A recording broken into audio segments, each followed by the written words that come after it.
Oh, yes, we are live. Hello. That was a bit fun this morning. I wasn't sure the link was actually going to work.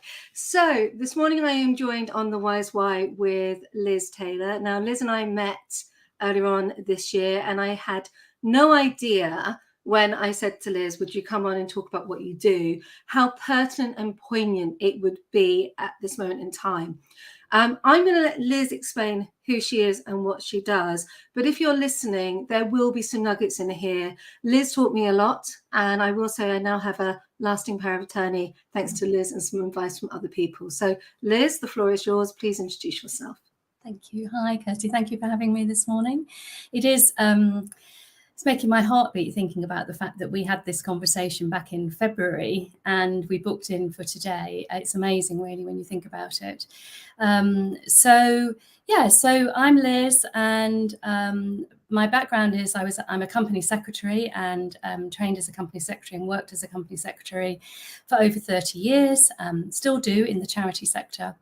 And then, like with a lot of things in life, we have that life-changing moment.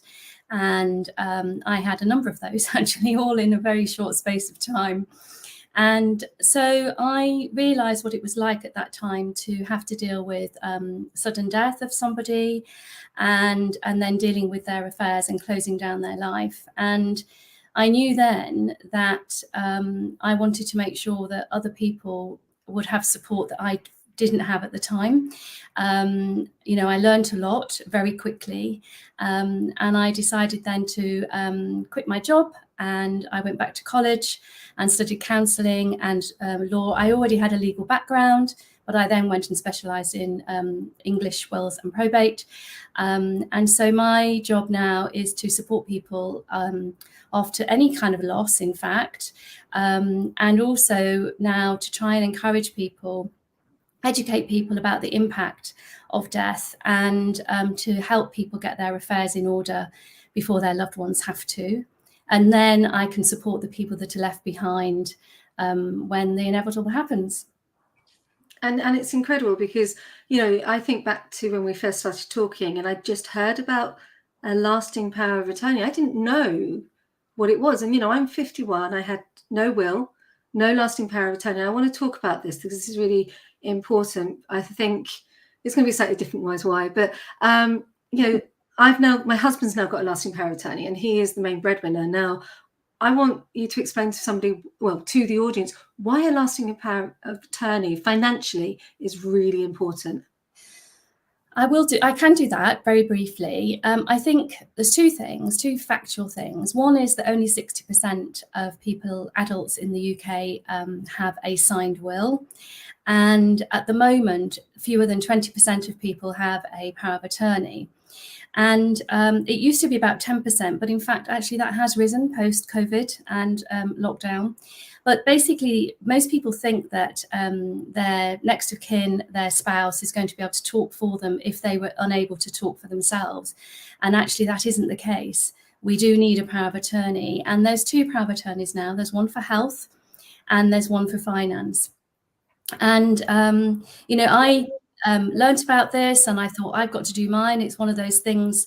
And then you've got to think about who you're going to ask, because obviously, with all of these roles, there's got to be, people that you trust and people that are going to be capable and be willing.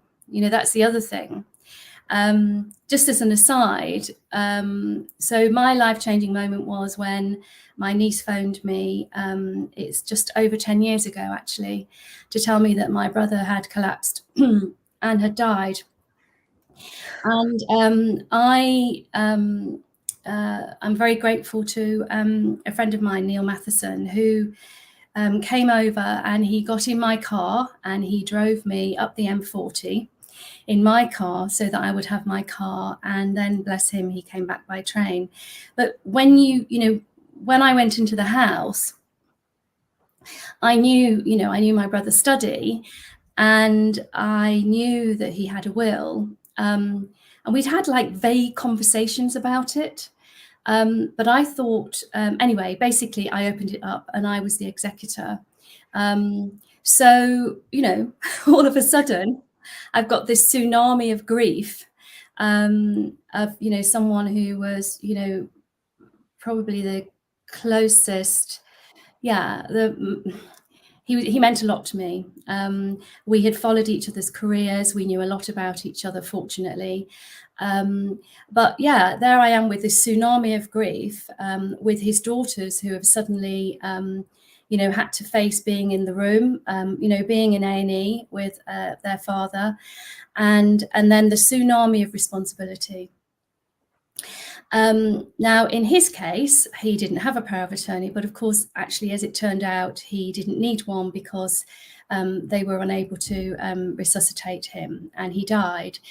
But in my case, if I suddenly found myself in a situation that I can't talk for myself, whether that's because I've become incapacitated, so just as an offshoot of that, my mum had Alzheimer's and died of Alzheimer's.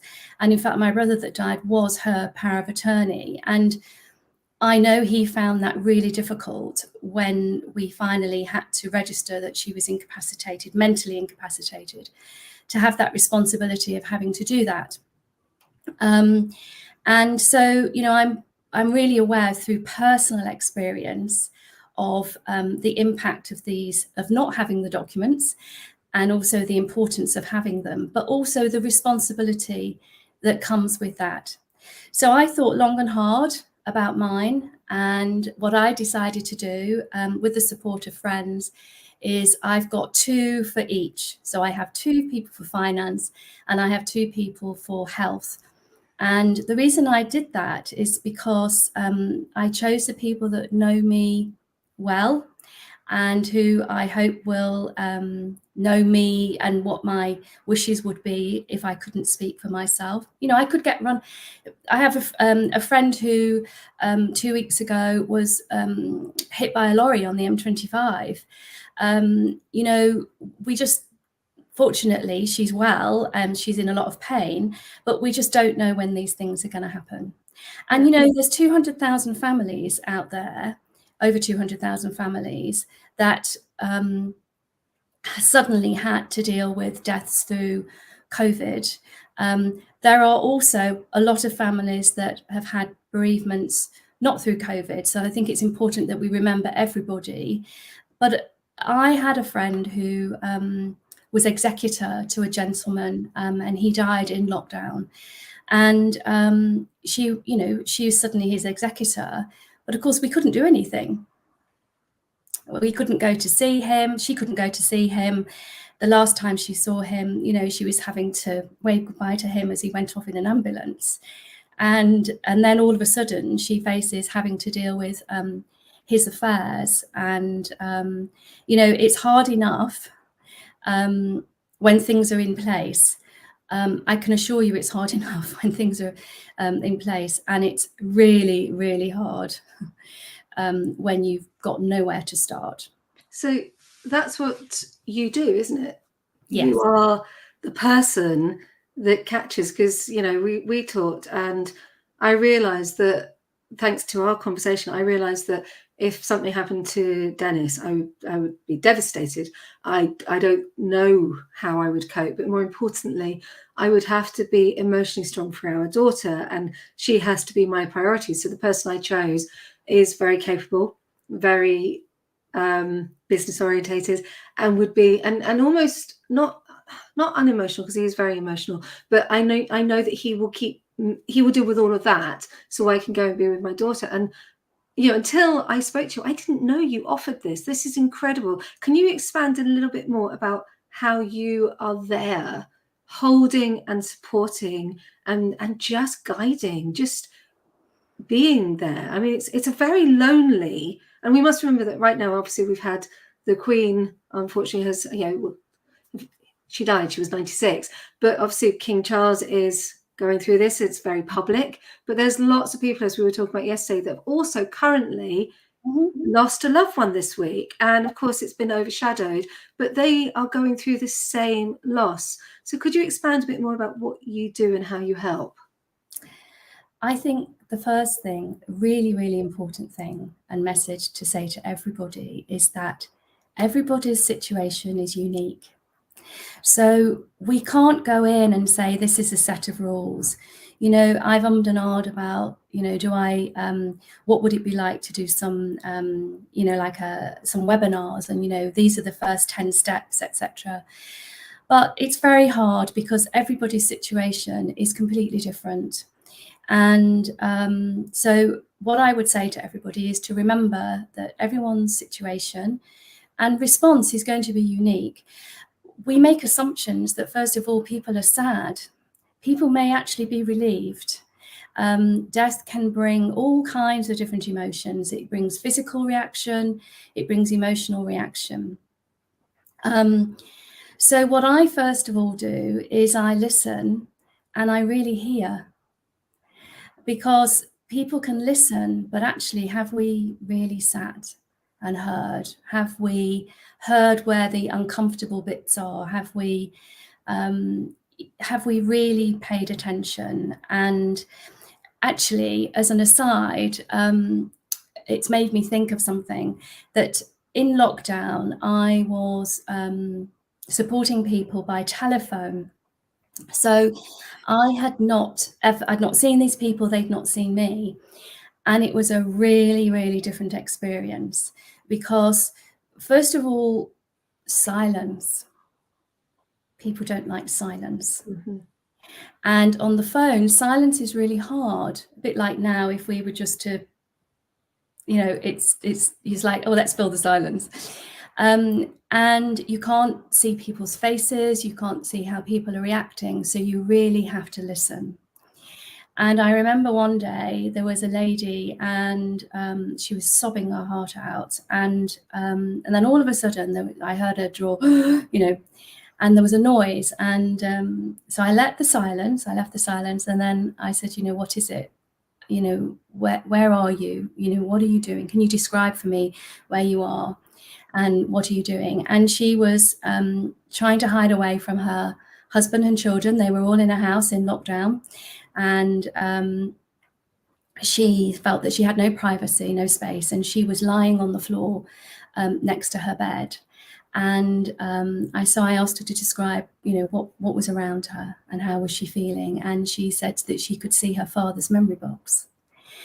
And then I heard a noise, and I said, well, you know, anyway, she reached for her father's memory box, and we spent the whole time with her going through his memory box. And I invited her to, you know, take the things out and describe them to me and what they meant to her and how they felt, and, you know, what those memories were.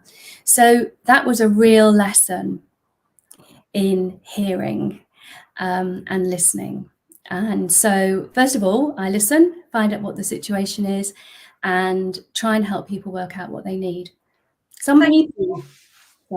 No, thank you for sharing that, because it's just brought a really important memory back to me about when my granny died. I was driving on the M40, and I pulled the car over, and I didn't get any time to, when I got home, and at that point my daughter was about a year, maybe 18 months, and I never got any time, never got any peace. And I remember it was about a year later, I suddenly fell to pieces. The house was silent, and I could let out that grief. And wow, it's a really powerful moment to talk about the silence and to talk about listening. So thank you. I just wanted to acknowledge what you just shared there and say thank you for sharing it, because it actually triggered me. So thank you. Thank you. So so I find out what people's stories are. Some people, I had a gentleman last year, I think he might be listening actually, and his was very much, it was a sudden death. His former wife had died suddenly, and can you imagine the complications of that situation, where, you know, his daughters phoned him with this news, and, you know, he's the ex-husband. He's not the current husband. He doesn't have, you know, the right to go into that house and sort things out. It's not his job. But of course, his job is actually to look after his daughters who have just lost their mother. And he was very focused on, I'm going to say, I love him, by the way, he's gorgeous. And if he's listening, I'm not, but, you know, he was in the intellectual part of his brain. And that was, you know, right, what have I got to do? And, you know, what about the funeral? And what about the inheritance tax? And we literally spent the first session together with a piece of paper trying to work out what the inheritance tax would be.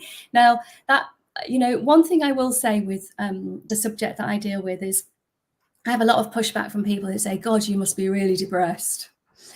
You know, what a horrible job. And actually it's not at all. And I laugh then. And I know if he's listening, he will know that that's with respect, because what I always remember and make sure that people are aware is that, you know, we have respectful humour, and, you know, this subject isn't all miserable and hard.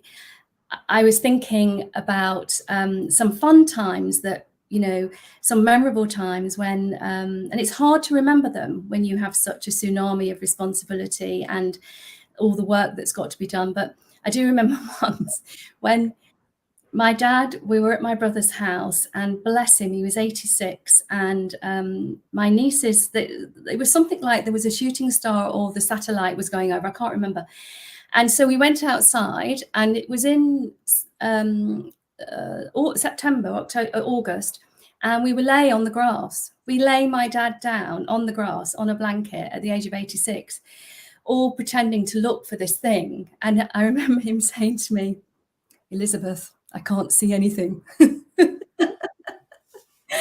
So, you know, there are moments in these terrible times that we have to deal with, and that can be very, that you know, can be good humoured and can be fun too.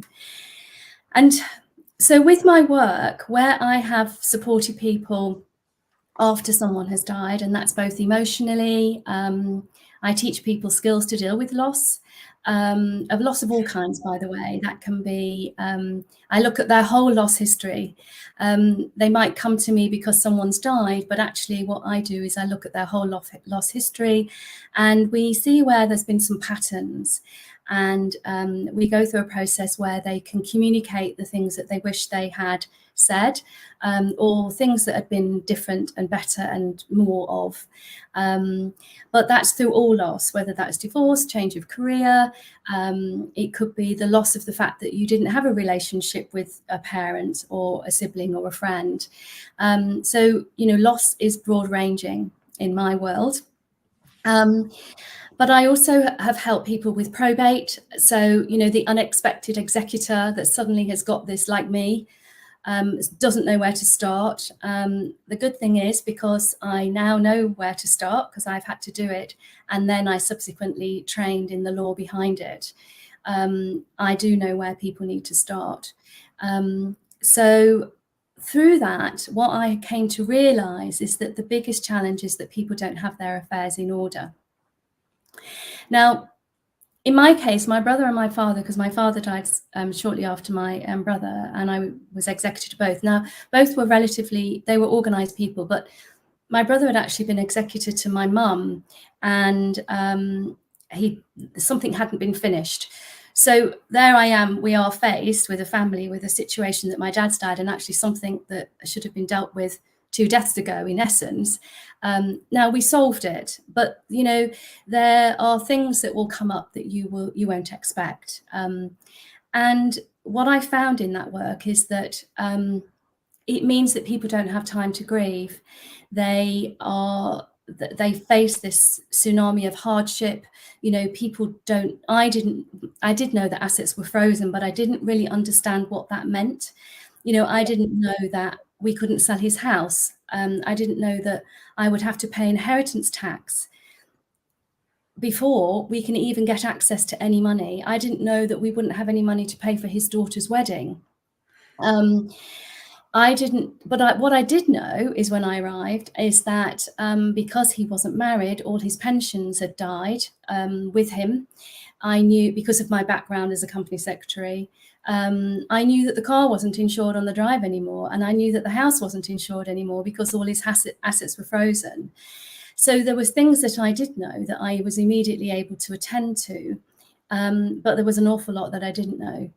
And so sorry to interrupt you there. I think there's a lot of things there that people wouldn't know that are listening. They wouldn't, and I don't want to run on and not go back to that, because I think it's really important.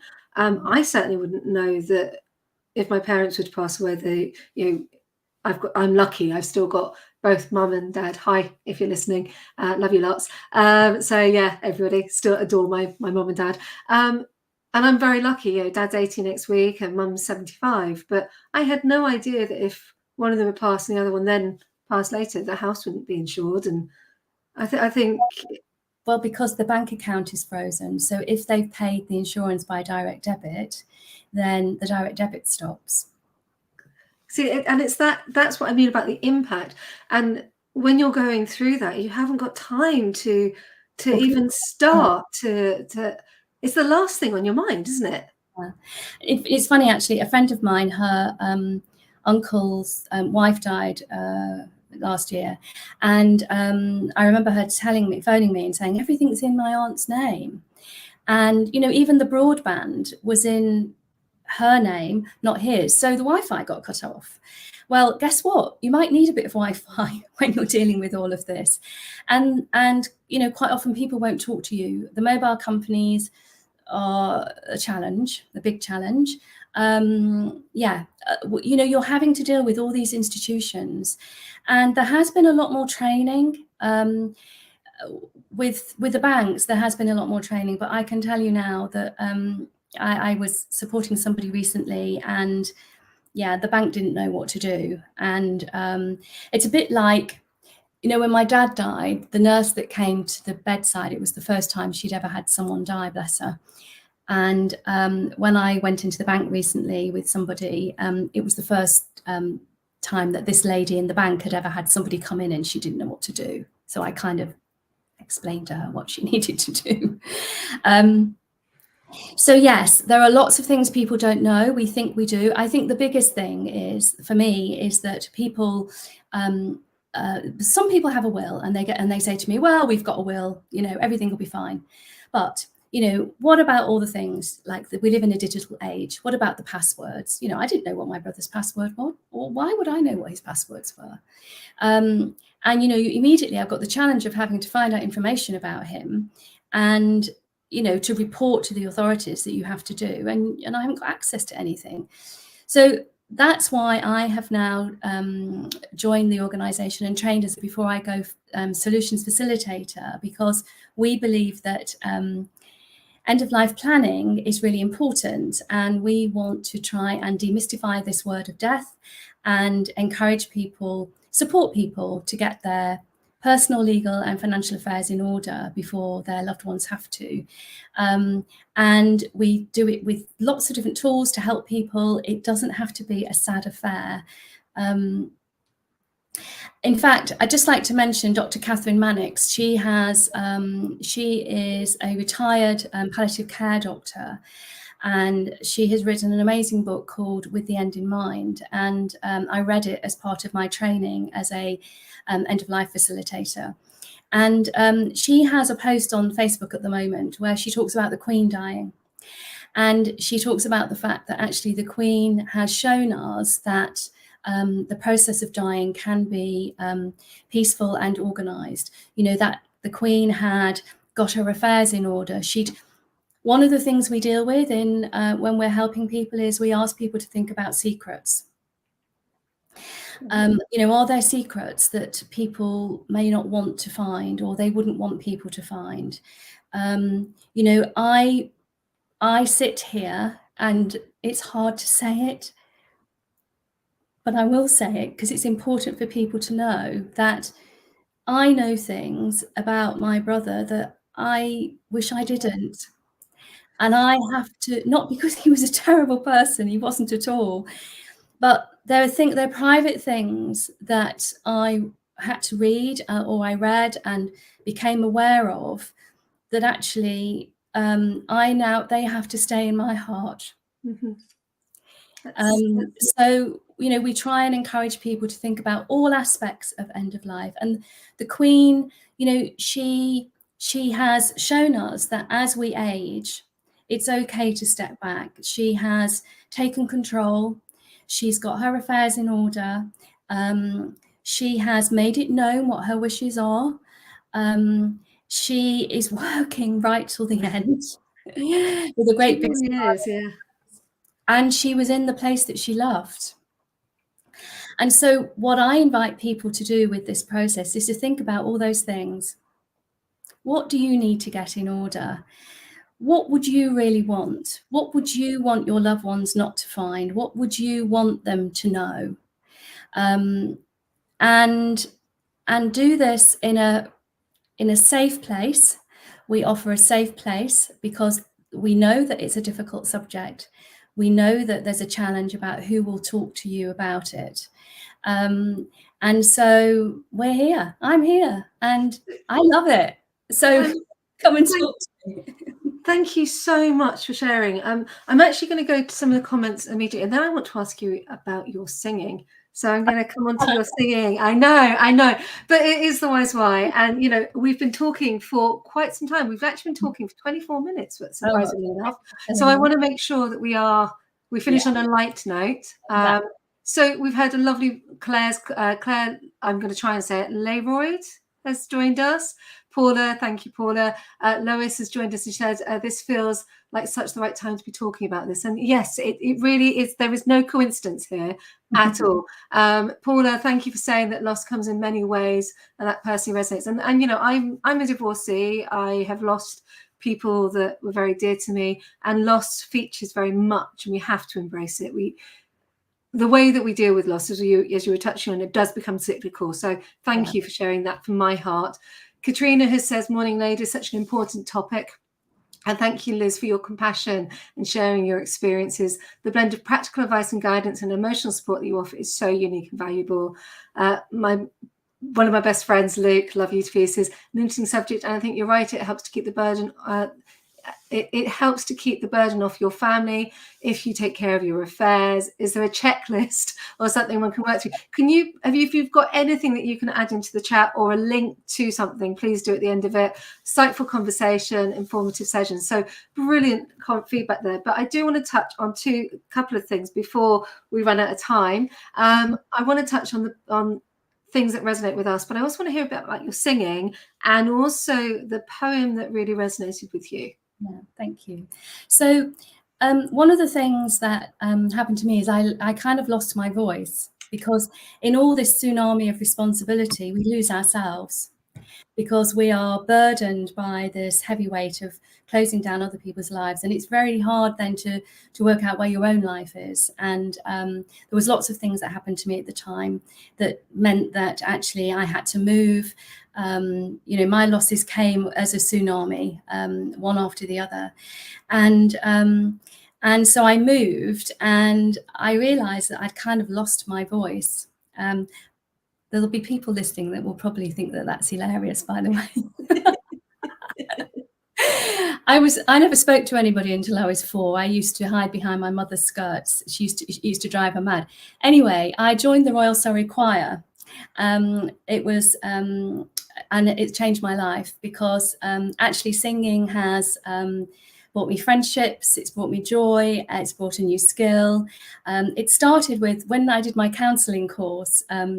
There's a friend of mine who introduced me to something called the Choir from Scratch, and 4 of us sang the Messiah at the Albert Hall, and I had my grandfather's copy of the Messiah, that was very old, by the way, and a bit crumbly on the pages, and we learnt the Messiah together and we sang it at the Albert Hall, and we've done it pretty much every year since then. And then that led to me joining the Royal Surrey Choir, and we have a laugh. We started back on Wednesday. We do concerts every 6 months. Of course, we hadn't been able to. We just did our first concert for the first time in 2.5 years back in July, and I love it. I love it. Yeah, it's helped me find a voice. Brilliant. I'm so pleased. And yeah, and some fun. And we were talking yesterday about poems or bits, excerpts from the Bible, because I had a excerpt, and let me get this correct, 1 Corinthians 13 at my wedding, because it had been at my granny's and granddad's wedding and also read at the funeral. And I love this moment of life and death and how important it is, because a wedding is a celebration, but also death is a celebration of that person's life. But you've also got something that's important to you. Well, what you've raised, and it's a really important message for people, is that we need to remember that different things trigger people. And, I watched William and Harry walk behind that coffin the other day, and it's hard for me to say it out loud. So goodness knows what it would be like for them, because all I could think of was what it would be taking them back to the time that they had to do that before. And what does that trigger? Now, triggers don't necessarily take us back to a bad place, but there will be triggers. And so I'm saying is, when you are with people, listen and hear, be aware of what those triggers might be. And for me, the trigger was the flowers. And it took me back to the flowers on my parents, my mum and dad and my brother and my best friend who died at a similar time, on their coffins. And so, yeah, there's triggers, and it takes us to those places. And I just think it's important that people look after themselves. I hope that, the royal family are looking after themselves, and people are recognizing that actually there will be lots of stuff going on. And I think it's really important to remember. I remember when my brother died that I was under quite a lot of pressure from certain quarters that, we had this great big funeral at Birmingham Cathedral, and somebody wanted me to hire the belfry, and it was not his style at all. He was a very private man. And there we have the royal family who have lost their mother and a grandmother and a great grandmother, etc., etc. But it becomes a very public affair. So I would like to say that it's really important that we know triggers, but also I was thinking about poems and things that I remembered. And I haven't said this for a long time. And people are going to think, oh, because she's still going on about that thing. But it's really important. So when my brother died, my niece we were trying to plan the funeral, and my dad was sat there. My dad was a local Methodist preacher for over 60 years. So he had a faith, and he was helping us with hymns and readings, etc. And then one of my nieces said, oh, well, we need to have, so-and-so, so-and-so. And I was like, and nobody, there was so much noise going on. I said, hang on a minute, Claire's spoken. What is it? What is it? So she played a song that was one of his favorites. And my father, because of where it took place, it's actually the background music to the Epcot fireworks, by the way.